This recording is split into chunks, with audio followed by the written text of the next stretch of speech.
mga pigala naman po ay babae yan. Pag lalaki ay walang piga. Ayan, at eto na po yung sinantol.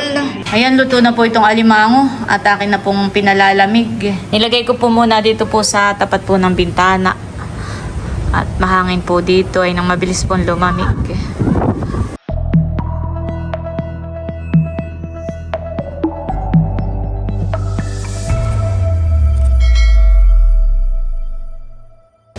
Hello po, magandang umaga po sa inyong lahat. Si Bossing po ngayon ay namamandaw po ng mga bubo. Kaya pala naiyak yung isa, hindi makasunod. Yung isang aso.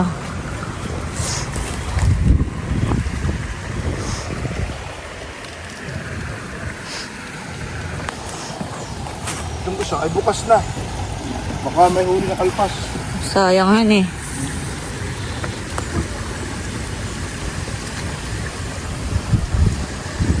Meron. Sana yung mataba. Oh, malaki. Isa pa.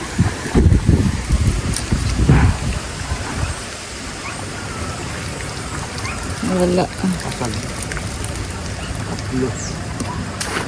Saka tatlo rin ako kasal. Di 6 na. 4 na kilo lang naman. Ay, medium size ang order. Abay, kung walang iba. Hindi kahit malaki. Kung walang ibang huli. Ito lang po yung nahuli. Ayan po. At gagapusan na ni Bossing yung mga alimango. Bali, ang huli po niya ay 1, 2, 3, 4, 5, 6, 7. Itong peraso. Ano kaya? May 3 kilo na yan. Baka. Baka yung 2 isa't kalahati na yun.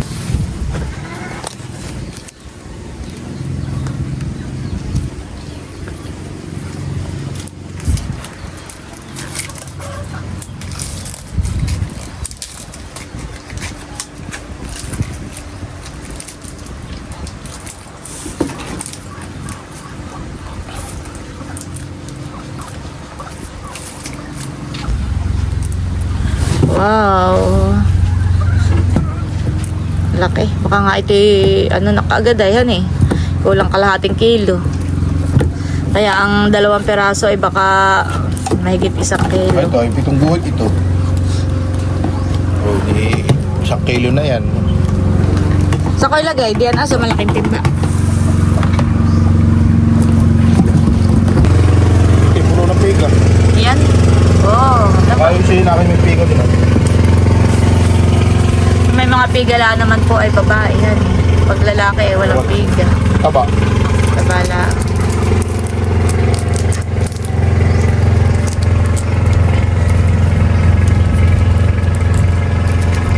Dadala pala ako ng binuro. Luluto rin ang silantol. Lakihan eh.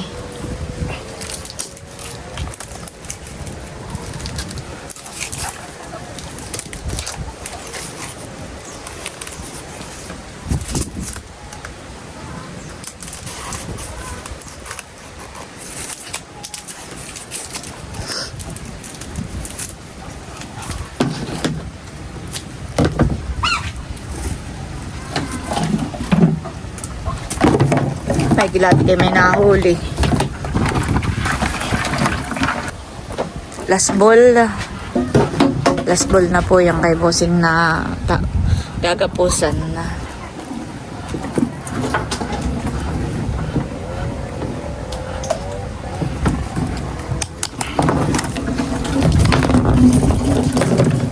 Laki ng sipit. Ano kaya mataba yan?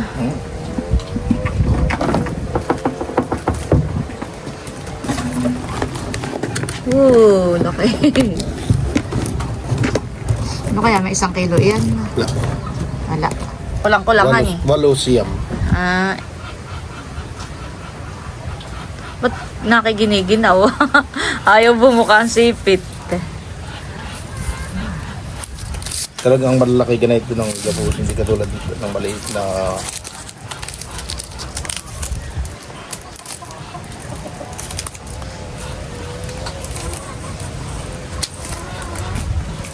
May isa pang hilaw doon, baka hindi mo maisama ha. Pagluluto. Ay, lalakuin sa sinantol.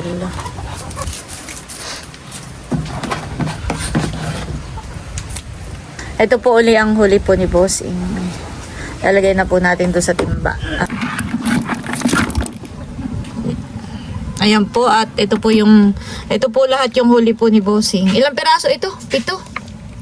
8. Ayan. At kikiluhin po natin sa bahay mamaya. Ayan po, nandito na kami ni Bossing sa bahay. At amin na pong kikiluhin yung alimango. Try mo nga lang, Bossing, yung isa. 6 na guhit.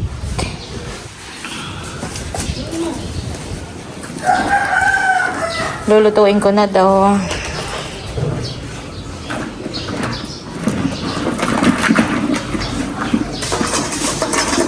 Ganun din, 6 na guhit din.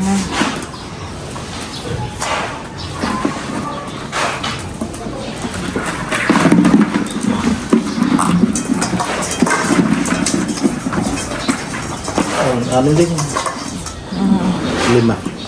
Parang 5.5. 5.5. Hindi ilan na? 0.5. Dali.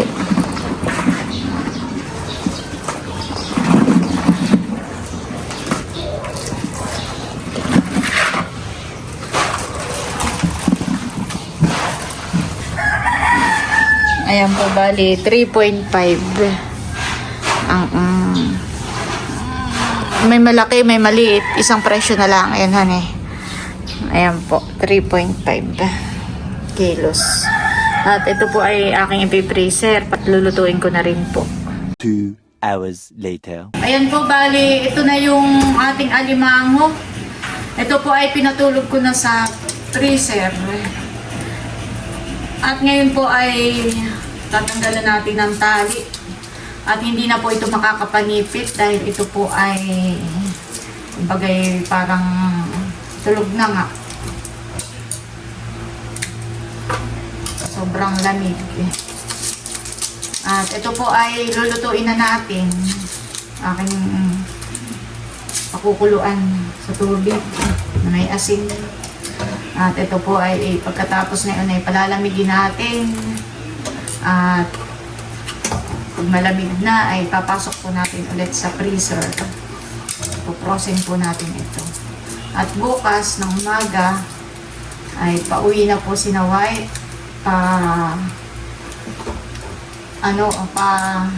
Tagaytay. Ito po ay kukuhain po nila dito, dadaanan po nila. Ito po ay order ni Ma'am Rosie. Saka po yung sinantol.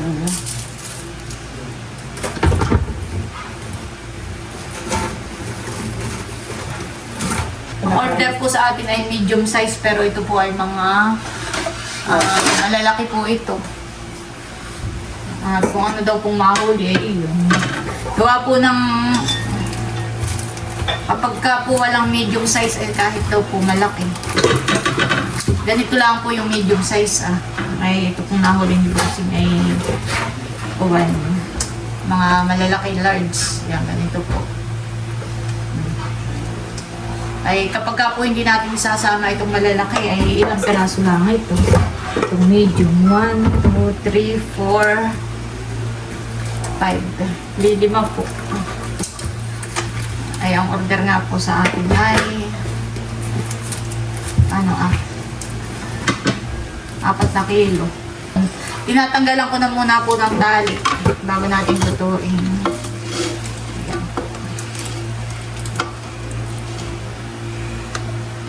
Malalaki.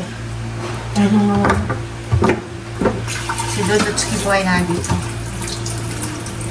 Dahil wala nang pasok. Pag wala pong pasok ay nandito yan. Kaya bihira po ninyong makita. Lagi na pong nasa school.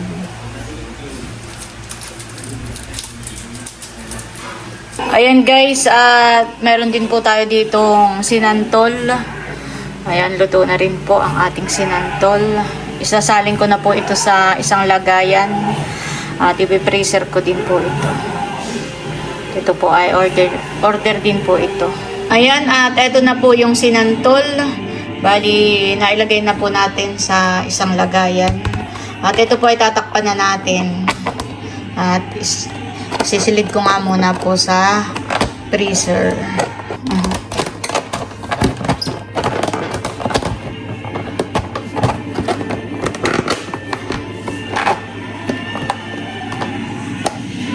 Ayan guys, bali ito na po yung alimango. Akin na pong pinakuluan. Niluluto na po natin. Ayan, luto na po itong alimango at akin na pong pinalalamig. Nilagay ko muna po dito sa sa palanggana. Nilagay ko po muna dito po sa tapat po ng bintana. At mahangin po dito ay nang mabilis pong lumamig. Wow, ganda po ng view. Gumaganda na po ang panahon dito sa amin. The next day. Si Bossing po ay naglilinis po ng sasakyan. Nililinisan po si River. Maalikabok na po.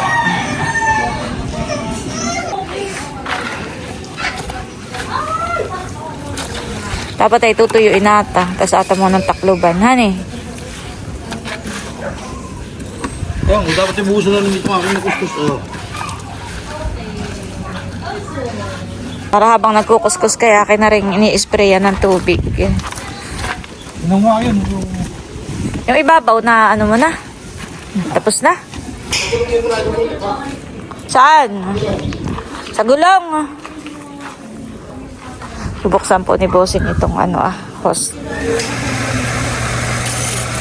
Aba, ba't hindi yan na doon na yan.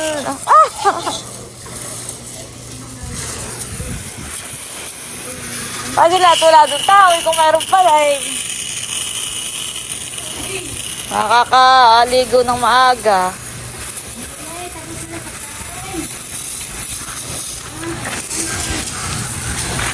Huwag mong palakasan.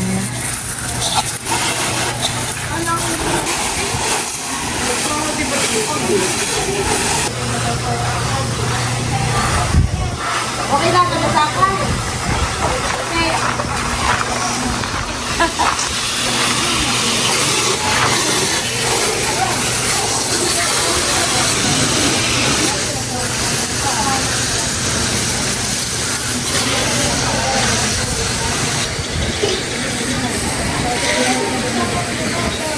Yung gulong sa likod.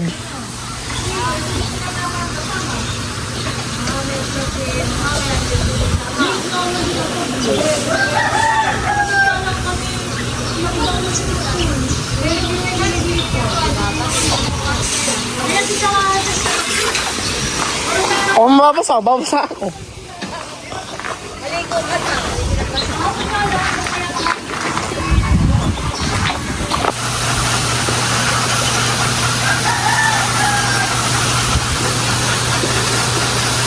Ulit ka mga dito, mga kuta.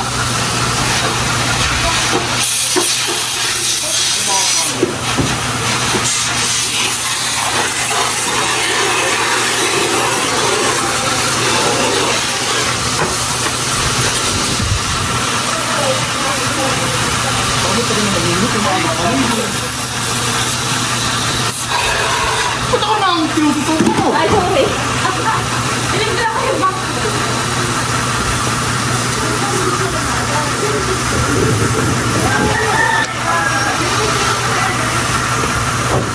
Likod lang, dapat ay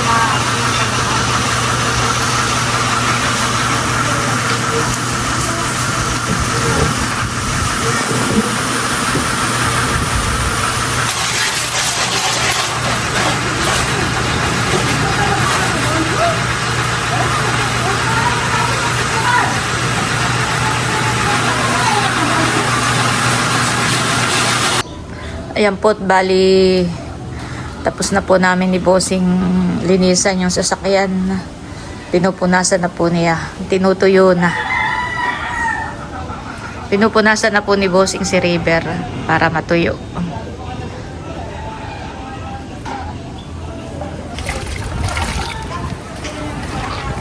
Parang uulan na naman, busing. Ayaw, nagdidilim na naman.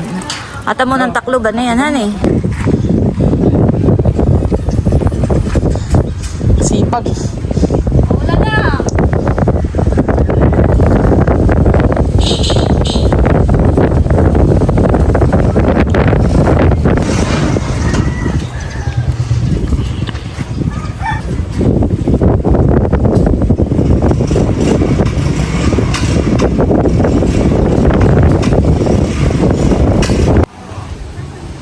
Ayan po, natakloban na namin si River. Bago pa bumuhos po ang malakas na ulan. Tinakloban na muna po para hindi laging nadudumihan. Oh, grabe po. Lakas ng ulan, busing.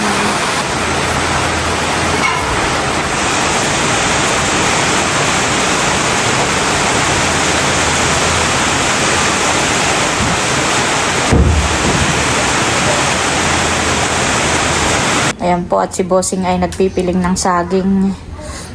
Papadala po natin kay White. Nasaan na si White dito White! Ako'y nagpapapiling lang ng saging dito sa kuya. At pag nahinugin may panlaga si Andres ni Bobby. Kami sa birthday uli ni tatay. Ang balik. Ako sa before February 12. Pahawak nga ito. Sa birthday ni February 12. Para diyan na mailagay. O, doon mo na ilagay niya. Para pag nahinugay may panlaga. Gusto mo lang gusto. Ayan, meron din itong... Meron ding... Ano nga yun? Tordan na. Tama. Ay, naraan yung sasakyan. Nado sa labasan. Oh, hindi kayo makakabalik pa. Ayaw, waka na lang. Oo. Ay, ito Ito yung order ni Ma'am ni Tita Rosie. Ito ay 3.5 kilos. Tapos ito yung... Sinantol na kayo Sinantol, request. oo. Ito yung order din niya. Oh, yan ba yan? Tapos ito yung sa inyo Pagdating ninyo doon kay pagulay nang hindi nakapagluto. Ha? Lalagay na? Ay, lalagay na daw doon sa kuya. Kata. Yung rin lang kayo, Pao. Pagka halimbawa ako, Oo. Pagkakaunti ang isdahan. ito may hindi basta mag...